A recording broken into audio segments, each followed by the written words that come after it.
December 13th, 2003, Ad-Dor, Iraq. 8 p.m. For Special Operations Task Force 121, this is the last stop after months of dead end. They're exhausted. The first two target farms were empty. The Ace of Spades, Saddam Hussein, has vanished again. But tonight, they have a secret weapon. Not a drone or satellite, but a terrified prisoner. He's led to a spot of bare earth, kicks the dirt with his boot, and reveals nothing. Just an old rug. Soldiers pull it back, clear the soil, and find a styrofoam lid. A black hole in the earth. A stench rises. Grenade pins are pulled. Then, two dirty, trembling hands emerge from the darkness. Rewind 9 months. The conventional war is over. America dominates the battlefield. But the intelligence war is a failure. The Pentagon's deck of cards has identified 52 high-value targets. Yet the biggest prize, the Ace of Spades, is a ghost. Thousands of soldiers patrol with his face in their pockets, but the trail is ice cold. His inner circle, the generals and ministers, either don't know where he is or won't talk. The hunt has hit a wall. In a sweltering interrogation room at Tikrit Airfield, a low-level interrogator named Sergeant Eric Maddox is rethinking everything. He's exhausted, but he has a breakthrough insight. A dictator on the run doesn't trust politicians. He trusts blood, family, tribe. Maddox tears down the photos of the high-ranking officials. He starts targeting the invisible network: drivers, cooks, gatekeepers, people the army considered worthless. Through relentless interrogation, a new map emerges. Red lines all converge on one family, the Al-Musalat clan, Saddam's personal bodyguards, and at the center of this web, a man on no playing card, Mohammed Ibrahim, the chief of security. Finding Ibrahim is a nightmare. He's a ghost. So Maddox shifts focus, find his family. Under intense, high-pressure questioning, a reflection of the controversial interrogation methods of the era, a tiny clue drops from Ibrahim. As son, my father likes fishing. He visits a fish farm in Samara. To most, it's small talk. But Maddox connects it to an old report: Saddam's obsession with grilled masgoo fish. Ibrahim isn't just a bodyguard. He's the provider. The trail of the fish leads to the trail of Saddam. A raid on the fish farm misses Ibrahim but nets a relative. Under pressure, he breaks. He gives an address in central Baghdad. It's Maddox's final hours in Iraq. His bags are packed. This is the last chance. Special forces raid the Baghdad apartment.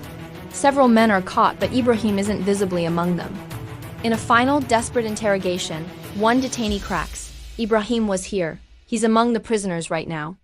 Maddox races to the courtyard, ripping hoods off the seated detainees. The third face he sees is a heavy-set man, eyes wide with terror. The hunt for the fat man is over. Now, they need the location of the ace. How do you get that final secret? The official story talks of psychological warfare, promises of reward and safety. But in the shadow of what we now know about 2003 interrogation practices, the line between pressure and coercion was thin. Whatever happened in that room, Ibrahim's resistance collapsed. He said, "I will show you.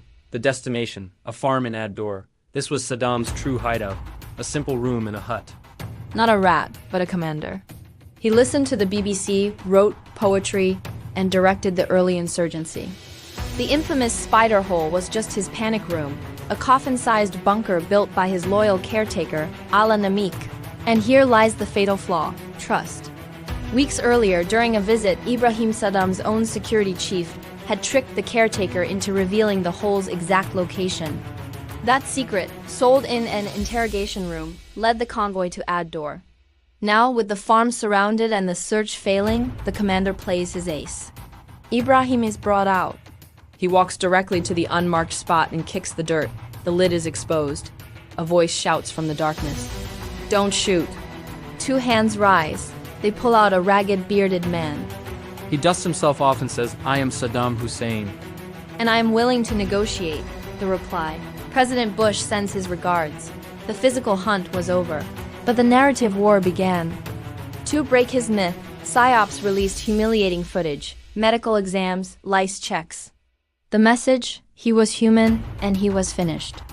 3 years later, after a trial, he was executed in a scene that felt more like sectarian revenge than sober justice. His capture was a masterpiece of patient intelligence and exploitation of human networks. But his fall didn't bring peace. It opened a vacuum, leading to civil war and the rise of ISIS. The spider hole wasn't just Saddam's grave. It became the symbolic grave for an entire region's stability.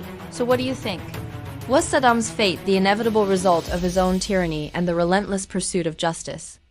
Or was he ultimately brought down by the very tribal loyalties he relied on, a victim of betrayal in a war where traditional rules had vanished? Let's discuss in the comments. If you found this deep dive into the intelligence war fascinating, make sure you like the video and subscribe to the deep dive for more untold stories from history as shadows. Until next time.